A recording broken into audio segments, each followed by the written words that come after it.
Nobody warns you about this, but becoming a mother could be one of the biggest financial setbacks of your life. In this video, we're breaking down the real financial impact of motherhood, beyond just nappies and childcare costs.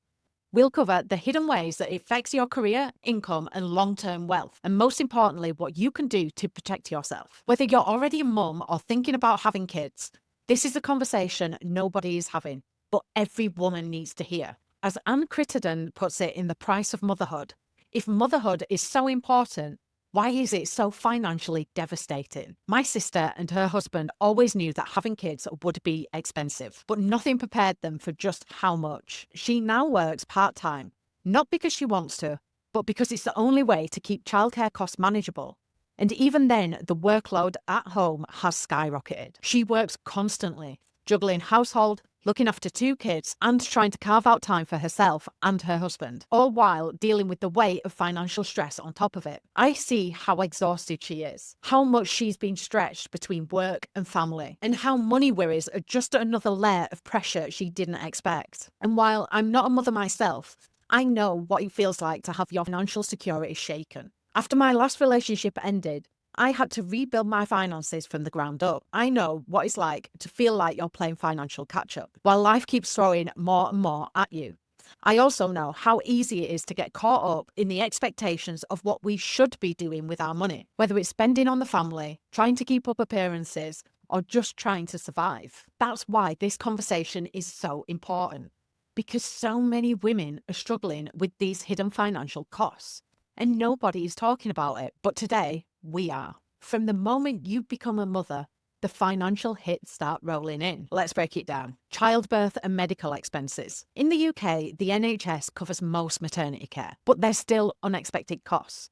Private scans, antenatal classes, and anything outside the standard care. And if you're in the US, childbirth can cost over 18 grand without insurance.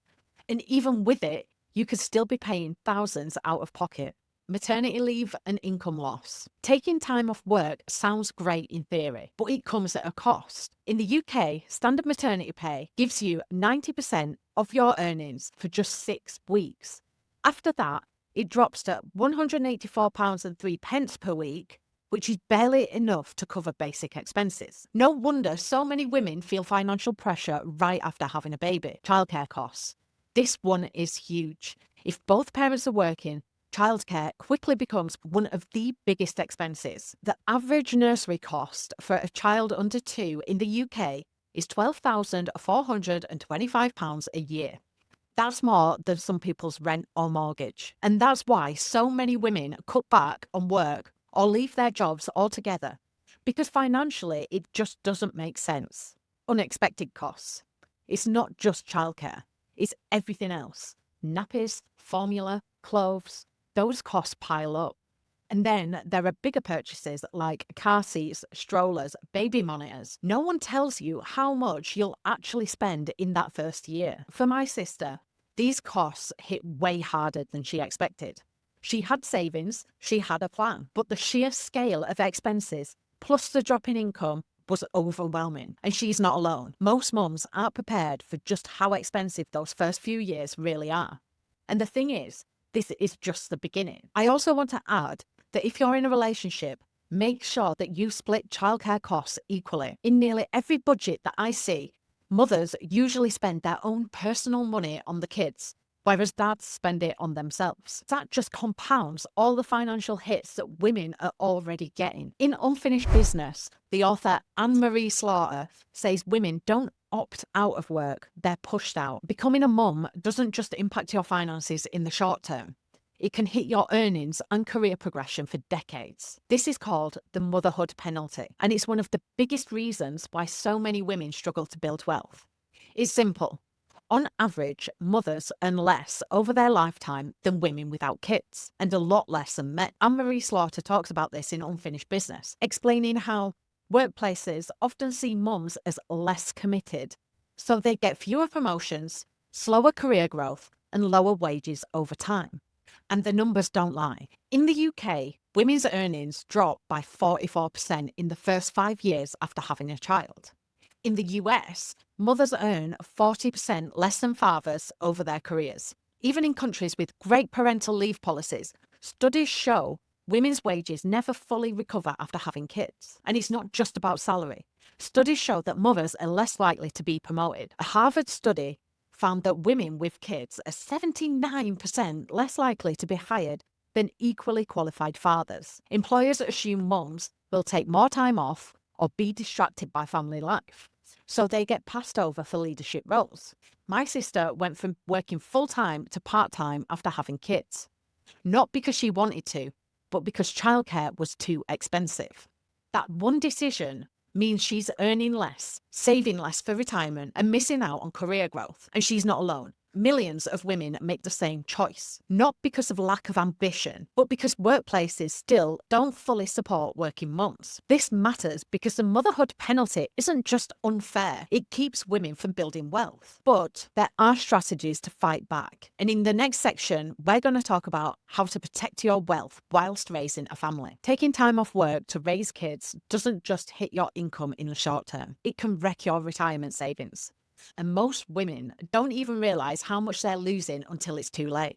Even a few years out of work can set you back financially in ways that are hard to recover from. Because you're not just losing a salary, you're also missing out on pension contributions, employer matches, pay rises, and promotions. And because all of that compounds over time, those few years off turn into decades of lost wealth. A woman who takes a 5-year career break can lose up to 50 grand in retirement savings over her lifetime. And that number gets way bigger when you factor in the loss of investment growth. In the UK, most women rely on workplace pensions. But if you're not working, you're not contributing, and your employer isn't either. It's a huge gap. In the US, fewer working years mean lower social security benefits, making retirement even harder to fund. The result is that women retire with way less than men. On average, women's pension pots in the UK are 35% smaller. Adding the fact that women live longer and you've got a serious financial issue. My sister knew that she'd take a hit when she went part-time. But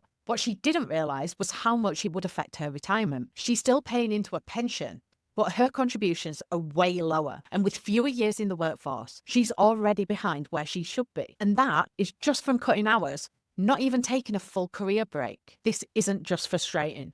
It adds up to decades of lost wealth. Motherhood hits your finances hard, but that doesn't mean you're powerless. There are ways to protect your income, career, and long-term wealth, even if you take time off or reduce your hours. Negotiate flexible work. More workplaces are open to remote work, hybrid schedules, and flexible hours. But you have to ask. If your job can be done remotely, pitch the benefits. Fewer absences, higher productivity, and cost savings for your employer. If remote isn't an option, look into compressed work weeks or adjusted hours so you can balance work and childcare. Even if you take a step back from full-time work, find ways to keep your skills sharp so you're not starting from scratch later. Freelancing, consulting, or taking online courses can keep you relevant. Networking matters. Stay in touch with colleagues and show up at industry events, even if it's just occasionally.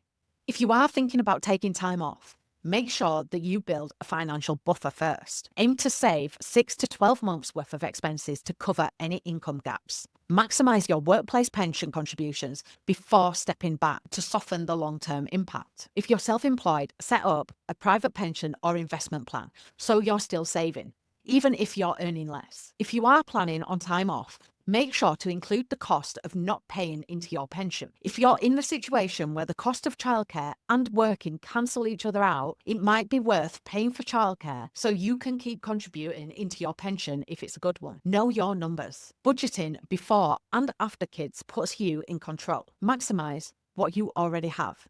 Use tax-free savings accounts, investment ISAs, and employer pension matches to grow your wealth faster. Cut back where it counts. But don't make life miserable. Small, mindful adjustments add up without feeling restrictive. Use the right tools to stay on track. Financial planning doesn't have to be overwhelming. That's exactly why I created my wealth planner. It helps women map out their finances, stay on top of investments, and build long-term security. Whether you're working full-time, part-time, or taking a break, a clear plan makes all the difference. So you're making financial moves with confidence, not guesswork. You can't change the system overnight, but you can protect yourself. The earlier you plan, the more freedom and choices you'll have. Whether you're working, scaling back, or stepping away completely. The financial challenges of motherhood aren't just numbers on a page. They're real struggles that impact real women every single day. And if you're feeling overwhelmed by financial pressure of raising a family, you're not alone. I've seen this firsthand with my sister. She and her husband thought they were financially prepared for kids, but nothing prepared them for the actual cost. She had to cut back to part-time work, not because she wanted to, but because childcare was too expensive. That meant her income dropped, her career stalled, and she started falling behind in her pension payments. I've watched her juggle endless housework, childcare, work, financial stress, all while trying to hold on to a bit of time for herself. And I know she's not the only one. I've seen friends, colleagues, and so many women who are trying to do it all and feeling like they're constantly falling behind. The problem isn't that mothers aren't working hard enough or budgeting well enough. The problem is that the system makes it harder for women to build wealth after having kids. But that doesn't mean there's no way forward. Yes, the challenges are real, but so are the solutions. The key is understanding the financial impact and making intentional choices. Whether that's negotiating flexibility at work, keeping your skills sharp, making smart money moves that set you up for long-term security. If you're feeling the weight of financial pressure right now, just know this: you're not alone and you're not powerless. If this video made you rethink your financial future, don't stop here. Start planning now. If this resonated with you, drop a comment, share your experience, and let's keep the conversation going.